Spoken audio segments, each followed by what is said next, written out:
Perkenalkan, nama saya Ki Agus Muhammad Imron atau disebut sering dipanggil Imron. Saya adalah pengelola dan pemilik dari Zainal Soket Palembang.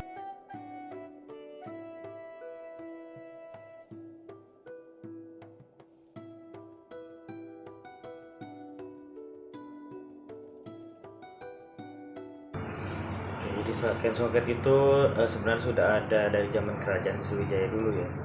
Sebenarnya soket itu tuh berasal dari bukan dari budaya kita, tapi dari luar, dari pedagang-pedagang Cina, pedagang India, pedagang Arab yang datang ke Indonesia, khususnya ke Sumatera Selatan, ke Palembang ya. Kemudian dari pedagang Cina itu ada yang membawa sutra, India pun seperti itu, yang pedagang dari Arab membawa emas dan lain-lain. Akhirnya karena mereka melakukan uh, transaksi di Palembang ini ya, akhirnya lama-lama budaya mereka terbawa masuk ke Palembang ini. Nah, yang di Palembang ini kemudian budaya yang dari sana masuk ke Palembang, diterima oleh masyarakat lokal, terus diadaptasi. Makanya soket itu berasalnya memang kebudayaan yang dibawa dari luar ke sini, yang sudah akulturasi disatukan oleh budaya lokal. Ya. Nah, soket itu juga sudah ada dari zaman kerajaan Sriwijaya dulu, di mana soket itu dipakai untuk kalangan-kalangan raja, kalangan-kalangan pejabat-pejabat yang mempunyai tingkat kedudukan yang tinggi, ya, seperti jenderal, penasehat dan lain-lain. Jadi soket dulu tuh nggak seperti sekarang yang boleh dipakai untuk umum. Jadi soket dulu tuh hanya untuk kalangan-kalangan tertentu. Kemudian itulah yang membuat kenapa sampai sekarang ya, sampai sekarang itu kenapa kalau kita lihat di acara-acara pernikahan ya, itu selalu ada dua jenis baju pernikahan adat Palembang yang dipakai. Nah, yang pertama itu ada aisan gede, yang kedua ada baju kurung. Nah, itu kan adaptasi dari kebudayaan mereka. Aisan gede itu yang penuh dengan mahkota, ada gelang-gelang di sini ya, pakai songket dililit, itu merupakan budaya dari Cina yang dibawa ke sini. Kemudian ada satu lagi namanya baju kurung atau asangko. Kalau suka ngeliat keluarga misalnya ada yang sedang nikah ya, ada yang pakai baju kurung ya, yang pakai tanja aja, itu sudah masuk budaya Muslim, budaya Arab ya. Jadi dari situ aja kita sudah tahu bahwa kebudayaan Palembang ini atau baju songket Palembang ini itu dibawa dari luar yang sudah diadaptasi atau diakulturasi oleh kebudayaan lokal, diterima oleh kebudayaan lokal, jadi udah menyatu gitu.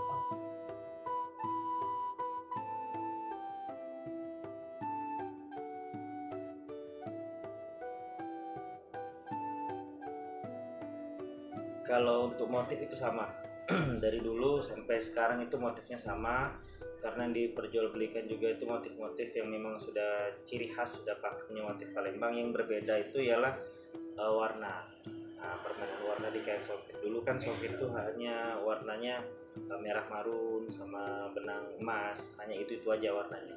Tapi karena kita mengikuti zaman, mengikuti keadaan yang teknologi makin maju ya, jadi ya kita uh, mengubah benang dari yang tadinya emas, kita campur ada yang warna merah, kemudian tembaga yang tadinya warna dasarnya merah kita jadikan warna pink, warna biru, warna lilac ya, sesuai dengan tren warna tahun ke tahun gitu. Karena kalau nggak kayak gitu ya nanti terlihat seperti itu ya biasa aja, monoton, norak gitu ya. Karena kita mempertahankan warna merah itu, maka kita mengikuti warna yang lagi tren biasanya.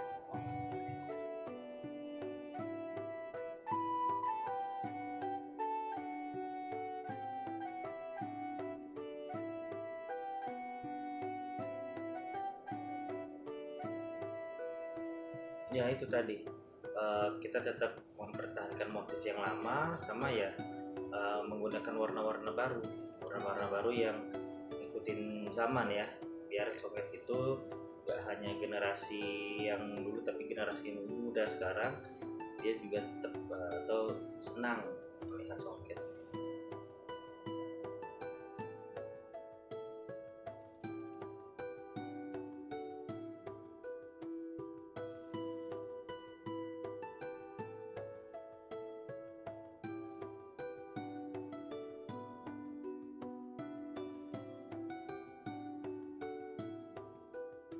Kalau sekarang sih nggak ada.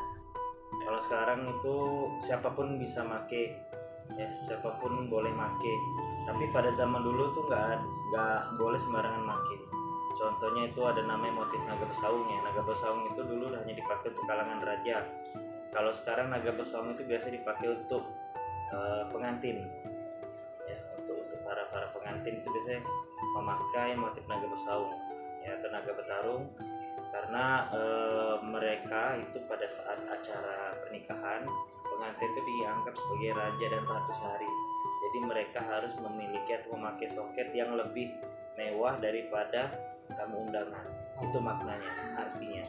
Nah, kalau dulu tuh kenapa raja tuh memakai songket yang bergambar atau bermotif naga bertarung itu ya karena naga itu di kebudayaan Cina itu dianggap hewan yang paling kuat ya, yang paling gagah. Jadi siapapun yang memakai soket motif naga besaung itu atau naga bertarung itu dimaknai bahwa dia memiliki kekuatan kekuasaan yang besar, maknanya dari soket tersebut. Yang sekarang masih ada maknanya ya dipakai untuk pengantin.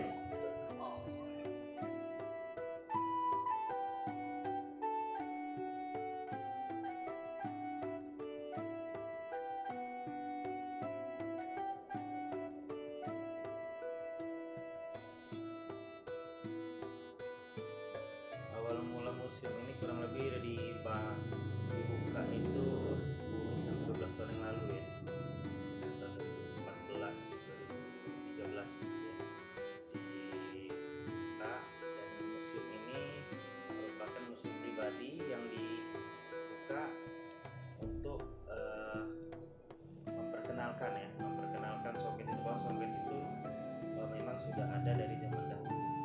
Jadi soket-soket yang ada di museum itu yang nanti bisa dilihat itu ialah soket yang memang koleksi pribadi ya, yang sudah ada turun temurun, karena soket itu dulunya itu turun temurun. Jadi dari ibunya nanti dikasih ke anaknya kalau saya menikah, dan nanti anaknya menikah dikasih lagi ke anaknya. Itu soket-soket turun temurun yang dimana waktu itu kita hanya simpan di peti, daripada soket itu lapuk ya, soket itu makan rayap, lebih baik kita buka, kita pajang biar orang lain bisa lihat, biar masyarakat bisa lihat. Jadi tujuannya tadi memperkenalkan soket kita dulu. Kemudian museum soket ini merupakan museum soket pribadi, yang dimana juga kita melihat waktu itu di Palembang nih punya songket tapi nggak ada istilahnya museum songket, tempat untuk masyarakat tuh tahu, melihat gitu ya. Jadi kita awal mulai seperti itu, tujuannya ya memperkenalkan.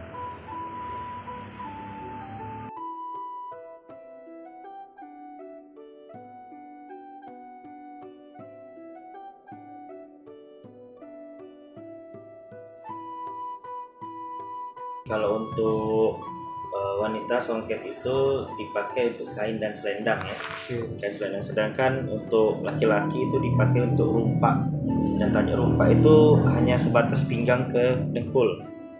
Sedangkan kalau untuk wanita tuh sampai ke mata kaki ya, kain. Kemudian kalau laki-laki itu dia nggak pakai selendang, selendangnya itu dipakai untuk tanjak. Yang selanjutnya nih Pak, mengenai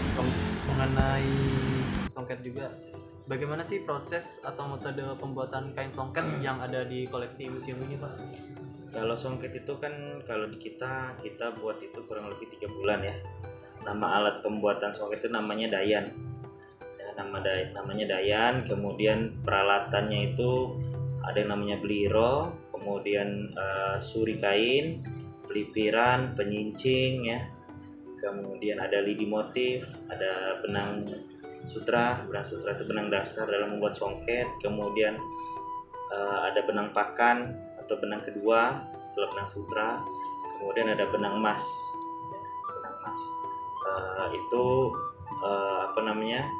songket itu dibuat kurang lebih 3 bulan. Itu mulai dari pembuatan motif, penceluhan warna, pembuatan motif sampai dengan proses tenun. Itu nanti adik-adik bisa lihat di bawah, bisa divideokan untuk proses penenunannya.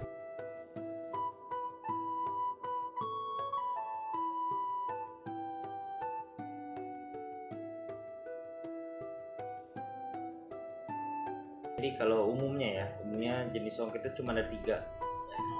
Jenis songket itu cuma ada 3, itu lepus. Lepus itu artinya penuh. Jadi setiap songket yang mempunyai motif di kainnya itu penuh, itu termasuk jenis lepus. Kemudian yang kedua tuh jenisnya cempuk. Jenis cempuk itu kalau ada lihat songket yang bunganya cuma satu-satu, nggak penuh, itu cempuk. Kemudian yang terakhir itu jenisnya limar. Limar itu kalau ada nanti lihat di toko atau di museum itu kalau songketnya banyak warna, jadi lebih dari 2 warna. Misalkan warna hijau, warna merah, ada warna biru, ada warna ungu dalam satu songket, itu disebut limar. Itu jenisnya. Kemudian untuk motifnya itu ada kurang lebih 32 motif. Itu ada naga bersaung, ada kenanga, ada bintang berantai, ada mawar bintang, ada sisik naga, ada cempuk, ada biji pare, bunga cina ya, limar cantik manis, dan lain-lain. Itu ada 32 motif gitu. Jadi kalau jenis cuma ada 3, jadi jangan ketukar antara jenis sama motif. Jenis cuma ada 3, sedangkan motif itu ada kurang lebih 32 motif.